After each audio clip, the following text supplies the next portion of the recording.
I think my boyfriend has been using me as a side piece for the last 2 years while he's been living with his ex the whole time. I mean, he told me he moved out of their shared space, but he gets all defensive and refuses to bring me over whenever I ask to see his new place.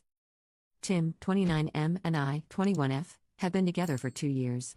We are both foreigners living in Europe. Names have been changed.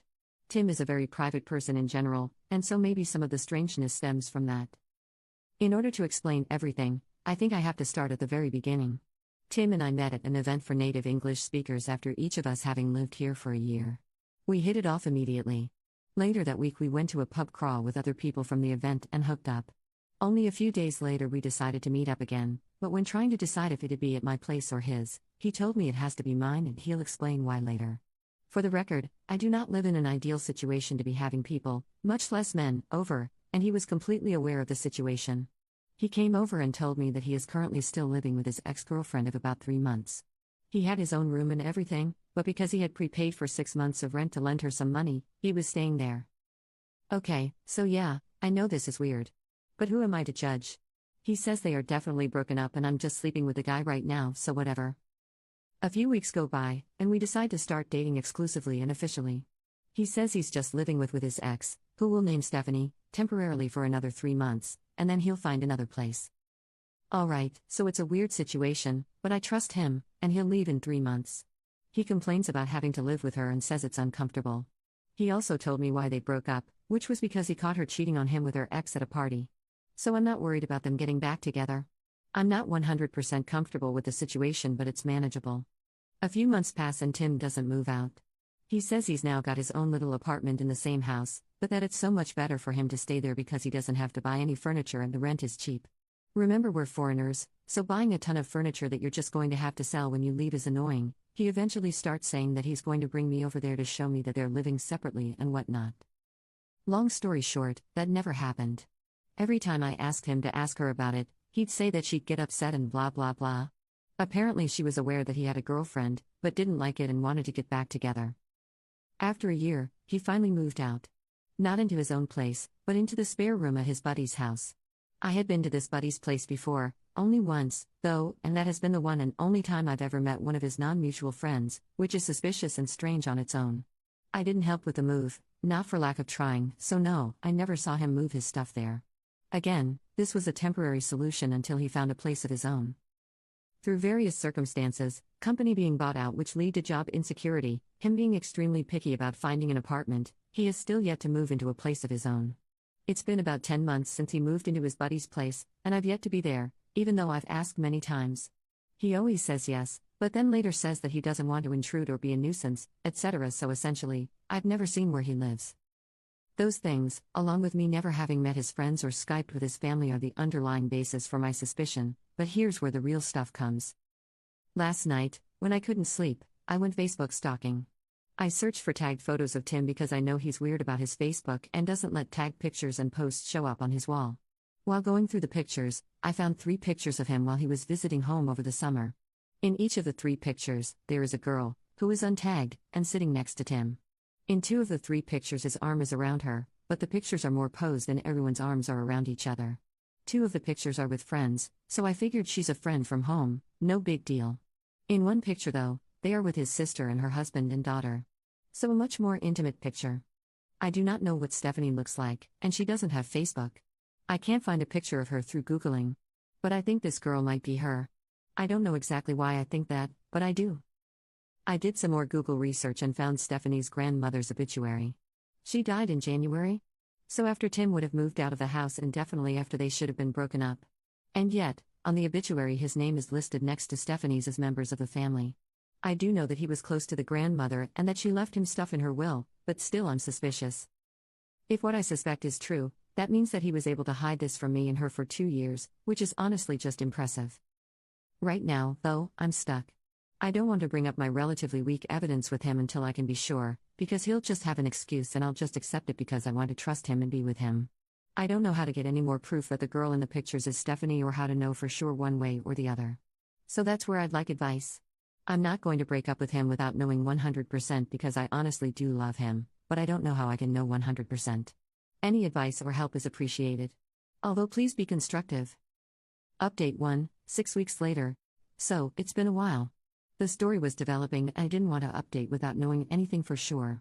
I never expected my post to get so much attention, and minus the few comments and PMs about being a slut, I really appreciate all of the input everyone had, and I read every single comment and message. So first off, thanks to everyone. As many people suggested I do, I started with a conversation with Tim, where I made very clear how much the whole situation bothered me and why it was an issue for me. I tried to show him things from my perspective and tried to make him understand why I was so upset. He said he understood and apologized profusely. He cried and I cried. He said it was never his intention to hurt me and that he hadn't realized this had been such a large issue for me, and that he had been selfish about it. He said it was all going to change and that I would meet his friends and see where he's staying, and get to Skype with his family, etc. etc. He said I was the most important part of his life here and that he can't imagine his life without me in it. He said he wants to find an apartment for us to live together and that when I'm done with school, he wants to go back home together for good. He also told me that the girl in the pictures was an old family friend, and that he was in the obituary because he still is close with the family and they still wish I was a part of the family. I decided to wait and see if he actually held up his end of things this time, and so we made up and all was well. What I didn't mention is that during my snooping phase before this conversation, I found the phone number to the landline where Stephanie lives and decided to give it a call asking for Tim. Stephanie's dad answered, and when I asked for Tim, he told me to call his cell phone because this was the landline. So, not exactly helpful.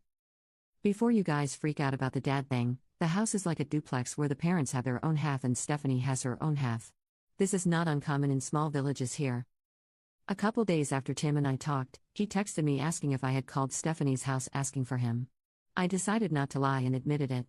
He said that she texted him saying that some girl with an accent had called the house asking for him and he immediately thought that it must have been me.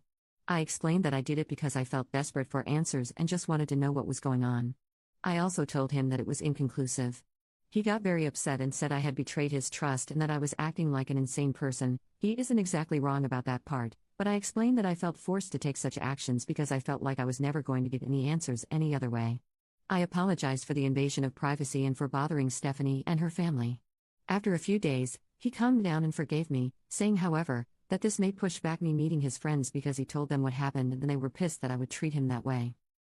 I waited a few weeks to see if anything would change and unsurprisingly, it did not.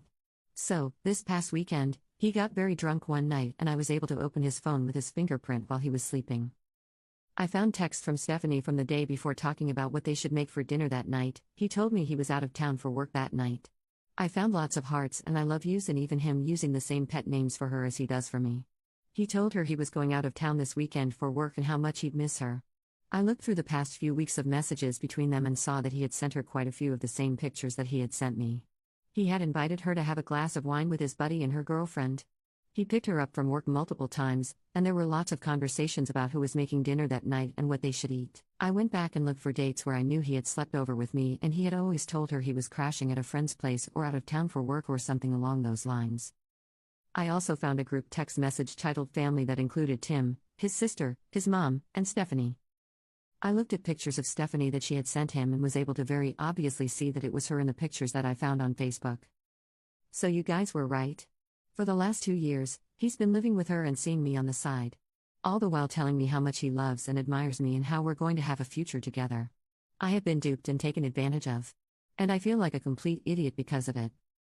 I haven't talked to him yet, but when he comes over later in the week, I plan to tell him that I know everything. I also plan to tell him that he is a complete asshole. In my ideal conversation, he'd explain to me why he did this and what the fuck he was thinking during all this, but I am pretty sure those are just things that I'll never know or understand. Obviously, I will break up with him. I also plan on contacting Stephanie with a letter telling my side of the story.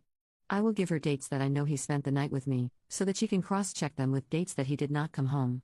I also plan to include a USB stick with pictures of Tim and me from the last 2 years and screenshots of some of our conversations from the last couple months. I can't make her believe me, but I want to at least do my best for her.